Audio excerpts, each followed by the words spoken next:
नमस्कार। सबसे पहले आप सभी को मकर संक्रांति की शुभकामनाएँ।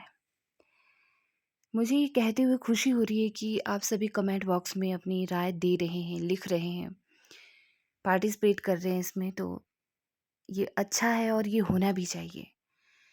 साथ ही दूसरी महत्वपूर्ण बात कि मुझे कौन-सी प्रश्नोत्तरी लानी चाहिए, या मुझे इस तरह से काल विभाजन की वीडियोज़ लानी चाहिए।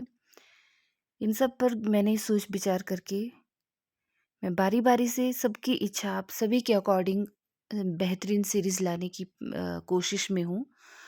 और साथ ही आज की जो मैंने ये सीरीज़ चुनी है, आचार्य रामचंद्र शुक्ल का काल विभाजन। चूँकि हमने आचार्य रामचंद्र शुक्ल का साहित्य इतिहास का ग्रंथ, इसके अकॉर्डिंग इनके द्वारा कहे गए प्रमुख कथनों को लिया, तो बहुत ज़रूरी हो जाता है कि हम आचार्य शुक्ल का काल विभाजन को भी समझें।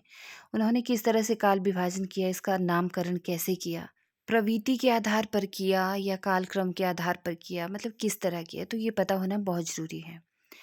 जैसे कि ऐसा नहीं है कि आचार्य शुक्ल का जो साहित्य इतिहास है वो पहला साहित्य इतिहास है। इससे पहले गारसा दत्तासी का इस्तवार द ला लिटरेचर एंडू हिंदुस्तानी के नाम से इतिहास ग्रंथ आता है 1839 ईस्वी में। उसके बाद शिव सिंह सेंगर द्वारा शिव सिंह सरोज के नाम से आता है 1983 ईस्वी में। फिर उसके बाद आता है जी जॉर्ज ग्रेयर्सन का the modern vernacular literature of Hindustan के नाम से 1890 में, मतलब 1889 1889 ईस्वी में, ठीक है। फिर उसके बाद मिश्र बंधुओं का आता है, मिश्र बंधु विनोद के नाम से, जिसके 3 भाग होते हैं। पहला भाग 1913 में और दूसरा 1934 ईस्वी में प्रकाशित होता है। तो उसके बाद जाकर जो है आचार्य शुक्ल का इतिहास ग्रंथ आता है। शुरू के जो साहित्य इतिहास ग्रंथ रहे जो मैंने अभी बताए, उन पर भी मैं वीडियोज़ लाऊँगी।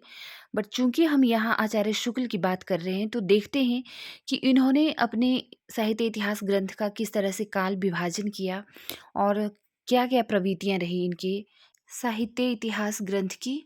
तो आइए देखते हैं शुक्ल का काल विभाजन और इसे सरल शब्दों में समझने की कोशिश करते हैं। हिंदी साहित्य का इतिहास 1929 ईस्वी। हिंदी साहित्य इतिहास लेखन की परंपरा में सर्वाधिक उल्लेखनीय नाम आचार्य रामचंद्र शुक्ल का रहा है। इन्होंने इस दिशा में महत्वपूर्ण कदम उठाते हुए एक सुव्यवस्थित इतिहास लिखकर इतिहास लेखन की इस परंपरा में एक नए युग और नई चेतना की शुरुआत की है। इस ग्रंथ की क्या विशेषताएं हैं, जैसे कि शुक्ल का हिंदी साहित्य का इतिहास ग्रंथ पहले हिंदी शब्द सागर की भूमिका के रूप में हिंदी साहित्य की रूपरेखा नाम से 1927 ईस्वी में लिखा गया था। फिर काशी नागरी प्रचारणी सभा द्वारा इसका 1929 में जनवरी महीने में इसका क्या किया जाता है, हिंदी साहित्य के नाम से एक पुस्तक के तौर पर इसका प्रकाशन किया जाता है। बाद में इस ग्रंथ का दूसरा संशोधित संस्करण हमें देखने को मिलता है 1940 ईस्वी में। यह ग्रंथ विधेयवादी पद्धति में लिखा गया सर्वप्रथम व्यवस्थित इतिहास ग्रंथ है। कवियों की संख्या जीवन चरित की अपेक्षा उनकी साहित्यिक रचनाओं के मूल्यांकन पर की गई है। और मिश्र बंधु विनोद में कवियों की संख्या 5000 थी, है ना। लेकिन शुक्ल ने अपने इतिहास ग्रंथ में कवियों की संख्या को कितनी संख्याओं को स्थान दिया, 1000 संख्याओं को स्थान दिया। और आधुनिक समालोचनात्मक दृष्टिकोण एवं वैज्ञानिक इतिहास बोध पद्धति पर यह इतिहास ग्रंथ लिखा गया। शुक्ल द्वारा कालखंडों तथा काव्य धाराओं का सुनिश्चित वर्गीकरण किया गया। हिंदी साहित्य इतिहास का सबसे प्रामाणिक, वैज्ञानिक, सुव्यवस्थित, सर्वोत्कृष्ट इतिहास ग्रंथ और आलोचनात्मक इतिहास ग्रंथ है यह। तत्कालीन युगीन राजनीतिक, धार्मिक, सामाजिक एवं सांस्कृतिक परिस्थितियों में हिंदी साहित्य के विकास का विवेचन किया गया शुक्ल के द्वारा। चूंकि शुक्ल जी का साहित्य इतिहास ग्रंथ एक आधार ग्रंथ है, शुक्ल जी ने इतिहास ग्रंथ लिखने से पहले साहित्य इतिहास में अपनी धारणा स्पष्ट की थी। वे लिखते हैं कि प्रत्येक देश का साहित्य वहाँ की जनता की चित्तवृत्ति का संचित प्रतिबिंब होता है। तब यह निश्चित है कि जनता की चित्तवृत्ति के परिवर्तन के साथ साथ साहित्य के स्वरूप में भी परिवर्तन होता चला जाता है। आदि से अंत तक इन्हीं चित्तवृत्तियों की परंपरा को परखते हुए साहित्य परंपरा के साथ इनका सामंजस्य बिठाना ही साहित्य का इतिहास कहलाता है। चूंकि मेरी ये निजी कोशिश है कि मैं सभी महत्वपूर्ण तथ्य आपके सामने रखूं, कोई भी ऐसा तथ्य हो जो छूट ना पाए। तो आइए देखते हैं शुक्ल का काल विभाजन। जैसे हम जानते हैं कि आदिकाल को इन्होंने 4 प्रकरणों में बांटा है। प्रकरण 1 में सामान्य परिचय दिया है आदिकाल का, और प्रकरण 2 में अपभ्रंश काव्य रखा है, प्रकरण 3 में देशी भाषा काव्य रखा है, और प्रकरण 4 में कुछ फुटकल रचनाएं रखी हैं। प्रकरण 1 में जो सामान्य परिचय दिया है इन्होंने आदिकाल का, उसमें इन्होंने कुछ हिंदी साहित्य का आविर्भाव काल रखा है, प्राकृत भाष हिंदी के सबसे पुराने पद्य रखे हैं, आदिकाल की अवधि कब से कब तक मानी जानी चाहिए, लोक प्रवृत्ति क्या है उस समय की, रासों की प्रबंध परंपरा क्या है, साहित्यिक सामग्री पर विचार किया है वहाँ की, और अपभ्रंश परंपरा तथा देसी भाषा काव्य को रखा है। प्रकरण 2 में इन्होंने अपभ्रंश या लोक प्रचलित जो काव्य भाषा की साहित्य का आविर्भाव किस तरह से हुआ, अपभ्रंश शब्द की व्युत्पत्ति कैसे हुई, जैन ग्रंथकार कौन कौन से रहे, उनकी कौन कौन सी अपभ्रंश में लिखी गई रचनाएं रहीं, उन्होंने किन किन छंदों का प्रयोग किया, और जो बौद्ध धर्म है उसकी जो वज्रयान संप्रदाय है उसकी उत्पत्ति कैसे हुई, वो क्या था, सिद्धों की भाषा क्या थी, रचनाएं कैसी कैसी थी, बौद्ध धर्म का जो तांत्रिक रूप है उसका वर्णन किया है, संध्या भाषा क्या थी, वज्रयान संप्रदाय का क्या प्रभाव पड़ा, वज्रयान संप्रदाय की महासुख अवस्था क्या थी, गोरखनाथ का पंथ का मूल क्या था, गोरखनाथ का समय क्या था, और नौ नाथ कौन कौन से हुए, मुसलमानों और भारतीय योगियों का संसर्ग किस तरह से हुआ, गोरखनाथ की हठ योग साधना क्या थी, नाथ संप्रदाय के क्या सिद्धांत थे, भाषा क्या थी, प्रभाव क्या पड़े, ग्रंथ कौन कौन से रचे गए और उनके ग्रंथकारों का परिचय, विद्यापति की अपभ्रंश रचनाएं कौन कौन सी रही, अपभ्रंश कविताओं की भाषा क्या थी। तो इस तरह का समावेश किया है उन्होंने प्रकरण 2 में अपभ्रंश काव्य के अंतर्गत। आगे प्रकरण 3 में उन्होंने देसी भाषा काव्य को रखा है, और ध्यान दीजिएगा एक महत्वपूर्ण बात कि आदिकाल के जो प्रकरण 1 है और 2 है वहां तक उन्होंने इस काल को ऐसे ही रखा था, वीरगाथा नाम नहीं दिया था, लेकिन प्रकरण 3 में जब देशी भाषा काव्य को उन्होंने रखा तो वहीं से 1050 से 1375 ईस्वी तक उन्होंने वीरगाथा काल संवत 1050 से दिया। ठीक है, यहाँ से इन्होंने वीरगाथा नाम दिया है। क्यों दिया? क्योंकि उनको काव्यों के अंतर्गत जब वो पढ़ रहे थे, स्टडी कर रहे थे, इसकी समीक्षा कर रहे थे ग्रंथों की, तो उनको लगा कि यहाँ पर जो है इस काल में वीर काव्य रचे गए, तो इसीलिए इन्होंने फिर आदिकाल को वीर गाथा काल नाम दिया है। और इस प्रकरण 3 में देश भाषा काव्य के अंतर्गत उन्होंने देशी भाषा काव्यों की प्रामाणिकता में संदेह जताया है काव्य की भाषा और छंद कौन कौन से प्रयोग में लाए गए, तत्कालीन राजनीतिक परिस्थितियां क्या क्या थी, वीर गाथाओं का आविर्भाव कैसे। इसी भाषा काव्य के अंतर्गत काव्य के 2 रूप हमें देखने को मिलते हैं, मुक्तक और प्रबंध, और रासो शब्द की व्युत्पत्ति कैसे हुई, ग्रंथ कौन कौन से रचे गए और ग्रंथकारों का परिचय दिया है उन्होंने यहाँ पर। और प्रकरण 4 में कुछ फुटकल रचनाएं रखी हैं उन्होंने, लोक भाषा के पद्य रखे हैं, अमीर खुसरो की पहेलियां मुकरियां रखी हैं, विद्यापति की खासकर पदावली से जो देसी भाषा काव्य के अंतर्गत फुटकल रचनाएं हैं उनको यहाँ पे आचार्य शुक्ल ने शामिल किया है। इसके बाद हमारे पास आता है भक्ति काल। भक्ति काल को आचार्य शुक्ल ने 2 कालखंडों में विभाजित किया है, पूर्व मध्यकाल और उत्तर मध्यकाल। पूर्व मध्यकाल का संवत 1375 से 1700 के बीच में इन्होंने रखा है, और इसको भी प्रकरणों में बांटा है। इसके प्रकरण 1 में सामान्य परिचय के अंतर्गत इन्होंने इस काल की राजनीतिक धार्मिक परिस्थितियों को रखा है, भक्ति का प्रवाह कैसे हुआ और इसका क्या प्रभाव पड़ा, सगुण भक्ति धारा की किस तरह से प्रतिष्ठा की गई, हिंदुओं और मुसलमान दोनों के लिए एक सामान्य भक्ति का मार्ग रहा, इसके विकास का मूल स्रोत, भक्त नामदेव का भक्ति मार्ग क्या था, कैसा था, कबीर का निर्गुण पंथ क्या था, निर्गुण पंथ और नाथ पंथ की जो अंतर साधना थी उनमें क्या भिन्नताएं थी, निर्गुण उपासना का मूल स्रोत क्या था, निर्गुण पंथ का जनता पर क्या प्रभाव पड़ता है, और भी भक्ति के जो भिन्न भिन्न मार्ग होते हैं उन पर विचार किया गया है शुक्ल के द्वारा। कबीर की सामान्य भक्ति मार्ग के स्वरूप को दिखाया गया है यहाँ पर, और नामदेव और उनकी रचनाओं की विशेषताएं बताई गई है, इन पर नाथपंथियों का क्या प्रभाव पड़ा, इनकी गुरु दीक्षा कैसे हुई, इनकी भक्ति के क्या क्या चमत्कार हुए, इनकी निर्गुण बानी कैसी थी, उनकी भाषा कैसी थी, इन सब बातों को संग्रहित किया गया है, उनके बारे में विश्लेषण किया गया है यहाँ पर शुक्ल के द्वारा। कहाँ पर? हम भक्ति काल के अंतर्गत पूर्व मध्य काल के अंतर्गत देख रहे हैं इन बातों को, प्रकरण 1 में, ठीक है? निर्गुण ग्रंथ के मूल स्रोत क्या थे? इसके प्रवर्तक, निर्गुण धारा की जो 2 शाखाएँ हुई, ज्ञानाश्रय शाखा, उसका क्या प्रभाव पड़ा? दूसरी शाखा हुई प्रेमाश्रय शाखा, है ना? सूफी मत जिसमें आता है। तो सूफी कहानियों के आधार क्या-क्या रहे? आपको पता है ना सूफी कहानियों के आधार हमारी हिंदू कहानियाँ रही हैं, हिंदू संस्कृति के अकॉर्डिंग। जैसे कि मलिक मोहम्मद जैसी की पद्मावत, उसमें जो कथा है वो भी एक हिंदू संस्कृति की कथा है, हिंदू कल्चर की कथा है रानी पद्मावती की। और कवि सूरदास, यहाँ पे सूरदास नहीं होगा, यहाँ पे ईश्वर दास होगा, ठीक है? ये मिस्टेक हो गया है मुझसे टाइपिंग में शायद से।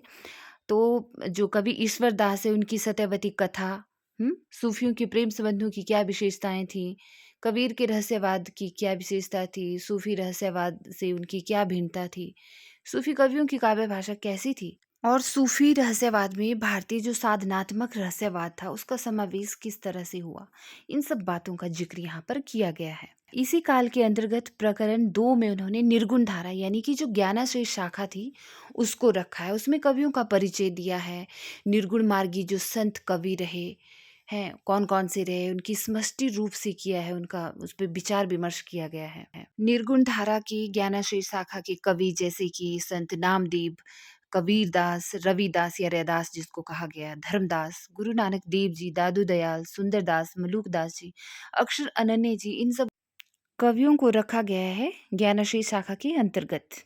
आगे प्रकरण 3 में निर्गुण धारा के अंतर्गत जो प्रेमाश्रय शाखा आती है, सूफी कवियों की जो शाखा होती है जिसमें प्रेम मार्गी सूफी कवि आते हैं, उनके कवियों का परिचय दिया है। सूफी कवियों की कबीर से क्या भिन्नताएं थी उसके बारे में बताया गया है शुक्ल के द्वारा। और प्रेम गाथा परंपरा की समाप्ति कब से कब तक मानी गई है, हमने पढ़ा भी था ना प्रश्न में। और सूफी आख्यान काव्य जो हिंदू कवि थे वो कौन कौन से रहे उसमें, जैसे कि अगर हम बात करें तो प्रेम मार्गी सूफी कवि जैसे कुतुबन की मृगावती रचना है जो कि बहुत फेमस रही है, मंजन की मधुमालती है ना? मलिक मोहम्मद जैसी का ग्रंथ है पद्मावत। और भी उसके बाद उस्मान आते हैं हमारे पास जिनकी चित्रावली रचना फेमस हुई। शेख नबी की ज्ञानदीप रचना है, कासिम साह की हंस जवाहिर है। तो इस तरह से बहुत सारी रचनाएं आती है, जैसे नूर मोहम्मद की अनुराग बांसुरी।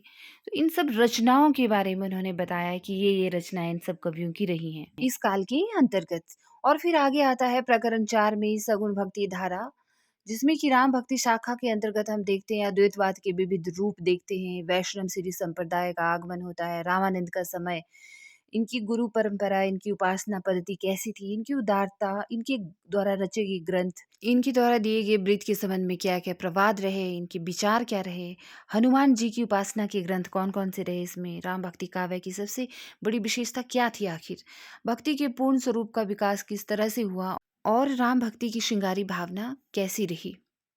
इसी सगुण भक्ति के अंतर्गत, सगुण धारा के अंतर्गत जो कृष्ण भक्ति शाखा आती है प्रकरण 5 में, तो इसमें बताया गया है इन्होंने कि वैष्णव धर्म के आंदोलन प्रवर्तक श्री वल्लभाचार्य जी, है ना? उनके दार्शनिक सिद्धांत क्या-क्या थे? और साथ ही उनकी प्रेम साधना कैसे थी?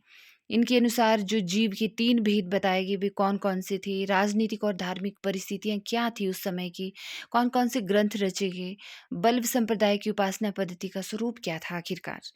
कृष्ण भक्ति काव्य का स्वरूप कैसा था? वैष्णव धर्म का सांप्रदायिक स्वरूप, हम जानते हैं ना कि 15वीं से 16वीं शताब्दी में वैष्णव धर्म का आंदोलनकारी प्रवर्तक कौन थे? वल्लभाचार्य जी थे। तो उनके बारे में बताया गया है। भक्ति भावना पर सूफियों का क्या प्रभाव रहा? कवि परिचय दिया गया है। अष्ट साहब की प्रतिष्ठा, उसकी स्थापना कैसे हुई, किन कवियों के द्वारा हुई, उसके बारे में बताया गया है। कृष्ण भक्ति परंपरा के श्री कृष्ण जी, कृष्णचरित कविता का रूप कैसा था, वो सारी बातें, तमाम बातें यहाँ पर जो हैं शुक्ल जी ने रखी हुई हैं। अगर हम बात करें कि कृष्ण भक्त कवियों में कौन-कौन से आते हैं, तो सूरदास जी, नंददास जी, कृष्णदास जी, परमानंद दास जी, कुंभन दास जी, चतुर्भुज दास, स्वामी गोविंद, चित्त स्वामी, हित हरिवंश, गदाधर भट्ट, मीराबाई और रसखान जैसे तमाम कवि जो हैं इसी धारा के अंतर्गत आते हैं। और फिर इसी प्रकरण 6 में सगुण धारा भक्ति काल की कुछ फुटकल रचनाएँ शुक्ल जी ने रखी हुई हैं अपने साहित्य इतिहास ग्रंथ में। जैसे कि भक्ति काव्य में उभरने का मूल कारण क्या था? पठान शासकों का भारतीय साहित्य एवं संस्कृति पर क्या प्रभाव पड़ा? कवि परिचय दिया है यहाँ पे। सूफी रचनाओं के अलावा भी भक्ति काल के जो अन्य आख्यान काव्य रचे गए, वो कौन-कौन से, तो इन सब तमाम बातों का यहाँ पर ज़िक्र किया है उन्होंने। पूर्व मध्य काल के बाद आता है हमारे पास भक्ति काल का ही दूसरा भाग, जिसको रीति काल के नाम से जाना जाता है। लेकिन शुक्ल ने इसको उत्तर मध्य काल के अंतर्गत रखा है और संवत 1700 से लेके 1900 तक इसका समय माना है। तो इसको भी इन्होंने प्रकरणों में बाँटा है। प्रकरण 1 में वैसे ही सामान्य परिचय दिया है।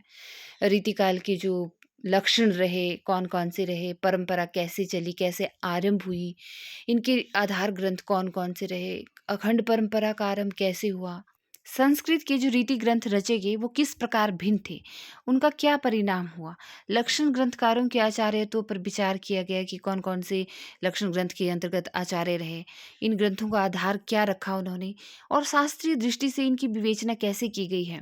रीति ग्रंथकार कवि कौन-कौन से रहे, उनका उद्देश्य क्या था, उनकी कृतियों की क्या विशेषताएँ थीं, साहित्य विकास पर रीति का क्या प्रभाव पड़ा और रीति ग्रंथों की भाषा क्या थी। हम देखते हैं कि रीति काल में जो भाषा का प्रयोग हुआ, वह ब्रज भाषा थी और रीति कवियों ने जो है कौन-कौन से छंदों का यूज़ किया अपनी रचनाओं में, कौन-कौन से रसों को अ, शामिल किया अपनी रचनाओं के अंतर्गत, है ना? जैसे कि श्रृंगार रस, वीर रस और इसी तरह से उत्तर मध्यकाल की जो प्रकरण 2 है, उसमें उन्होंने रीति ग्रंथकार कवियों का कवि परिचय दिया है और प्रकरण 3 में रीतिकाल के अन्य कवियों को रखा है। उनकी काव्य का स्वरूप कैसा था, वो विषय क्या था उनके काव्य का, रीति ग्रंथकारों से इनकी क्या भिन्नताएँ थी, विशेषताएँ। इनके अंतर्गत जो अपनाए गए 6 प्रधान वर्ग हैं, जैसे कि श्रृंगारी कवि, कथा प्रबंधकार, वर्णनात्मक प्रबंधकार, सूक्तिकार कवि कौन-कौन से हुए, ज्ञानोपदेशक पद्यकार कवि कौन हुए, भक्त कवि कौन हुए, वीर रस की फुटकल कविताएँ रखी गई, इस काल का गद्य साहित्य रखा गया और कवि परिचय रखा गया, प्रकरण 3 में। ठीक है? समझ आ रहा है ना आपको? कन्फ्यूज़ नहीं होना है, आपने इसको ध्यान से सुनना है। मैंने बड़ी बारीकी ढंग से जो है एक-एक बातों को यहाँ पे संग्रहित किया है, खुद टाइप करके। आगे देखिए, फिर आता है हमारे पास आधुनिक काल। ठीक है, तो आधुनिक काल में तो आपको पता ही है कितना सारा गद्य आता है उसमें फिर, है ना? पद्य की धीरे-धीरे समाप्ति हो जाती है, तो गद्य में लिखना शुरू हो जाता है, खड़ी बोली का विकास आता है इसमें।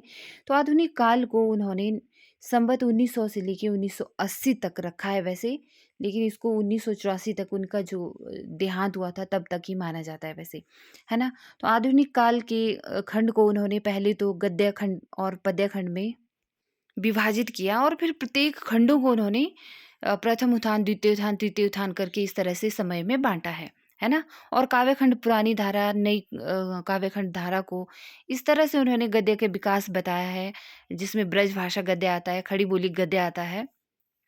तो हम देखते हैं कि आधुनिक काल में तो देखिए भारतेंदु युग आता है, द्विवेदी युग आता है, फिर छायावाद आता है, फिर इस तरह से प्रगतिवाद, प्रयोगवाद, फिर नई कविता तो बहुत सारा है, तो उन सब का यहाँ पे मैं विश्लेषण नहीं कर सकती थी। आप समझ सकते हैं।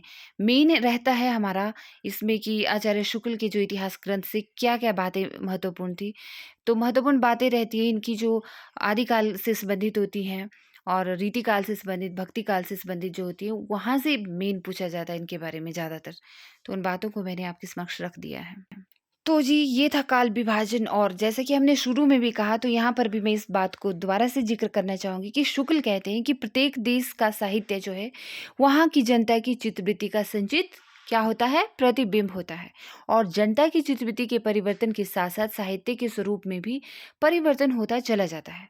हम देखते हैं कि आदि से लेके अंत तक इन्हीं चित्तवृत्ति की परंपरा को परखते हुए, साहित्य परंपरा के साथ उनका सामंजस्य दिखाना ही साहित्य का इतिहास कहलाता है। ये बहुत ज़रूरी कोटेशन है, इसलिए मैंने इसको बार-बार रखा है यहाँ पे। और क्या कहते हैं शुक्ल जी कि जनता की चित्तवृत्ति बहुत कुछ राजनीतिक, सामाजिक, सांप्रदायिक तथा धार्मिक परिस्थिति के अनुसार होती है। तो इस तरह से हमने देखा कि आचार्य रामचंद्र शुक्ल के इतिहास की सबसे बड़ी उपलब्धि है उनका काल विभाजन। उन्होंने हिंदी साहित्य के 900 वर्षों के इतिहास को जो है 4 सुस्पष्ट कालखंडों में विभाजित किया है, जो कि हमने अभी देखा। सर्वसम्मति के आधार पर इनका कालखंड देखें दोबारा से तो ये ठहरता है आदिकाल, वीरगाथा काल, है ना? संवत 1050 से 1375। पूर्व मध्यकाल जो भक्ति काल कहलाता है, उसको रखा उन्होंने संवत 1375 से 1700 तक। और फिर उत्तर मध्यकाल जो फेमस रीति काल है, संवत 1700 से 1900। और आधुनिक काल उसमें गद्य काल संवत आता है जी 1900 से लेके 1984 तक। तो ये आचार्य रामचंद्र शुक्ल का सटीक काल विभाजन है।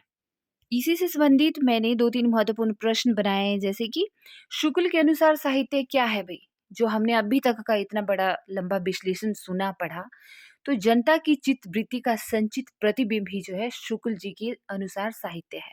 ठीक है? और शुक्ल ने साहित्य के कितने वर्षों के इतिहास को चित्रित किया है?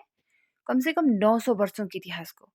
900 वर्षों के इतिहास को शुक्ल ने कितने कालखंडों में विभक्त किया है? 4 कालखंडों में। है ना? इसका कन्क्लूज़न बता रही हूँ मैं आपको। और शुक्ल जी ने काल विभाजन किस आधार पर किया है? प्रवृत्ति के आधार पर। आधुनिक काल को गद्य काल की संज्ञा किसने दी है भई? किसने दी है? रामचंद्र शुक्ल जी ने। उन्हीं के इतिहास का तो विश्लेषण कर रहे हैं हम तब से। तो आई होप आपको समझ आया हो।